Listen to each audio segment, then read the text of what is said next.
നമസ്കാരം, മഹാത്മാ ന്യൂസിലേക്ക് സ്വാഗതം. സിനിമാ താരങ്ങൾ വീണ്ടും കുരുക്കിലേക്ക്. കഞ്ചാവ് ലഹരി കച്ചവടത്തിൽ താരങ്ങൾക്കും പങ്ക്.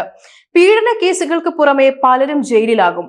കഴിഞ്ഞ ദിവസം കൊല്ലത്ത് എക്സൈസ് പിടികൂടിയ ലഹരിക്കടത്ത് സംഘം പുറത്തുവിട്ട കഥകൾ യഥാർത്ഥമാണെങ്കിൽ മലയാള സിനിമയിലെ യുവ താരങ്ങളായ നടീനടന്മാർ ജയിലിലേക്ക് പോകുന്നതിനുള്ള സാധ്യതയാണ് കാണുന്നത്. സംസ്ഥാന എക്സൈസ് വകുപ്പ് നടത്തിയ പരിശോധനയിലാണ് 2 കോടിയിലധികം രൂപ വിലമതിക്കുന്ന ഹൈബ്രിഡ് കഞ്ചാവും MDMA അടക്കമുള്ള ലഹരി വസ്തുക്കളും പിടികൂടിയത്. കണ്ണൂർ സ്വദേശിയായ തസ്ലീമ എന്ന യുവതിയും തമിഴ്നാട്ടുകാരൻ ഫിറോസുമാണ് എക്സൈസിന്റെ പിടിയിൽപ്പെട്ടത്. ഇവരെ ചോദ്യം ചെയ്തതിൽ നിന്നും പുറത്തു വന്ന റിപ്പോർട്ടുകൾ മലയാള സിനിമയിലെ താരങ്ങൾ, പ്രത്യേകിച്ചും യുവതാരങ്ങൾ വലിയ തോതിൽ ലഹരി വസ്തുക്കൾ ഉപയോഗിക്കുന്നവരും വിൽപ്പനയ്ക്ക് സഹായിക്കുന്നവരും ഒക്കെയാണ് എന്ന കാര്യങ്ങളാണ് പുറത്തു വന്നിരിക്കുന്നത്. അന്താരാഷ്ട്ര തലത്തിലാണ് ഈ സംഘം വൻതോതിലുള്ള മയക്കുമരുന്നുകൾ വിൽപ്പന നടത്തുന്നത്. കൊല്ലത്ത് നിന്നും ഈ 2 പേരെ പിടികൂടിയ സമയത്ത് തന്നെ പുറം കടലിൽ നിന്നും ഇന്ത്യൻ നാവികസേന ഒരു കപ്പലിൽ വലിയ തോതിൽ ലഹരി വസ്തുക്കൾ കടത്തുന്നത് പിടികൂടുകയും ചെയ്തിരുന്നു. ആയിരക്കണക്കിന് കോടി രൂപയുടെ ലഹരി വസ്തുക്കളാണ് ഈ ലഹരി സംഘം യാത്ര ചെയ്തിരുന്ന ബോട്ടിൽ നിന്നും കണ്ടെടുത്തത്. ഇതിൽ നിന്നെല്ലാം മനസ്സിലാകുന്നത് അന്താരാഷ്ട്ര തലത്തിൽ പ്രവർത്തിക്കുന്ന വൻ മാഫിയ സംഘത്തിന്റെ ഒരു താവളമാണ് കേരളം എന്നാണ്. കേരളത്തിൽ യുവതിയുവാക്കളായ താരങ്ങളും സിനിമാ മേഖലയിൽ പ്രവർത്തിക്കുന്ന മറ്റുള്ളവരും ലഹരി സ്ഥിരമായി ഉപയോഗിക്കുന്നവരാണ് എന്ന് നേരത്തെ തന്നെ കണ്ടെത്തിയിട്ടുള്ളതാണ്. സിനിമാ നിർമ്മാണം നടത്തുന്ന ലൊക്കേഷനുകൾ കേന്ദ്രീകരിച്ച് ലഹരി വസ്തുക്കൾ എത്തിച്ചു കൊടുക്കുന്ന സംഘങ്ങളാണ് കേരളമൊട്ടാകെയായി പ്രവർത്തിച്ചു വരുന്നത്.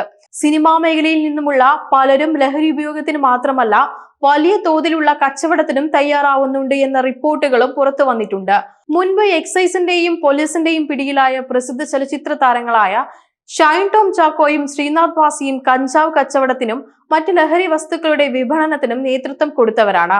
ഇപ്പോൾ കൊല്ലത്ത് നിന്നും പിടിയിലായിട്ടുള്ള തസ്ലിം ഫിറോസും അന്തർദേശീയ മയക്കുമരുന്ന് ലോബിയുടെ കണ്ണികളാണ് എന്നാണ് എക്സൈസിന് ബോധ്യമായിട്ടുള്ളത്. ഇന്ത്യ ഒട്ടാകെ വ്യാപകമായി ഇവരുടെ സംഘം മയക്കുമരുന്ന് വിപണന കാര്യത്തിൽ പ്രവർത്തിക്കുന്നുണ്ട്. സിനിമാ മേഖല കേന്ദ്രീകരിച്ച് പ്രവർത്തിക്കുന്നവരാണ് കൊല്ലത്ത് നിന്നും പിടികൂടിയ 2 പേർ. സിനിമാ മേഖലയിൽ സാമ്പത്തികമായ വലിയ വരുമാനത്തിന് സാധ്യത ഉള്ളതുകൊണ്ട് ചിത്രീകരണ ലൊക്കേഷനുകളിൽ അന്വേഷണ സാധ്യത ഇല്ലാത്തത് കൊണ്ടുമാണ് ഇവിടങ്ങൾ കേന്ദ്രീകരിച്ച് ഈ സംഘം പ്രവർത്തിച്ചു വരുന്നത്.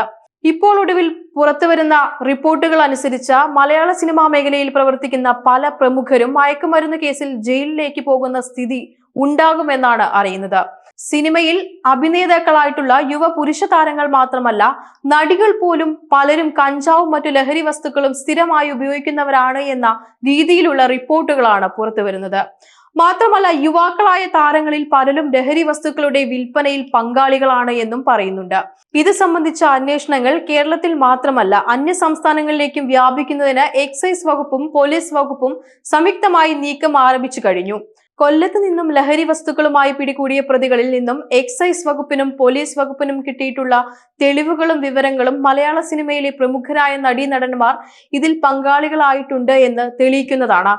ഇത് അടിസ്ഥാനമാക്കി പോലീസും എക്സൈസും അന്വേഷണവുമായി മുന്നോട്ടു പോയാൽ നിരവധി താരങ്ങൾ ജയിലഴികൾ എണ്ണുന്ന സ്ഥിതിയുണ്ടാകും. കേരളത്തിൽ അടുത്ത കാലത്താണ് ഹേമ കമ്മിറ്റി റിപ്പോർട്ടിന്റെ അടിസ്ഥാനത്തിൽ താരങ്ങളടക്കമുള്ള ചലച്ചിത്ര പ്രവർത്തകർ പലതരത്തിലുള്ള പീഡന കേസുകളിൽ പ്രതികളായി മാറിയത്. സിനിമാ മേഖലയിലെ നടികളടക്കമുള്ള സ്ത്രീകളെ നടന്മാരും മറ്റു സാങ്കേതിക വിദഗ്ധരും ലൈംഗിക പീഡനത്തിന് ഇരയാക്കിയതിന്റെ പേരിൽ പുറത്തു വന്ന കേസുകളിൽ പ്രമുഖ താരങ്ങൾ അകപ്പെടുന്ന സ്ഥിതിയും ഉണ്ടായി.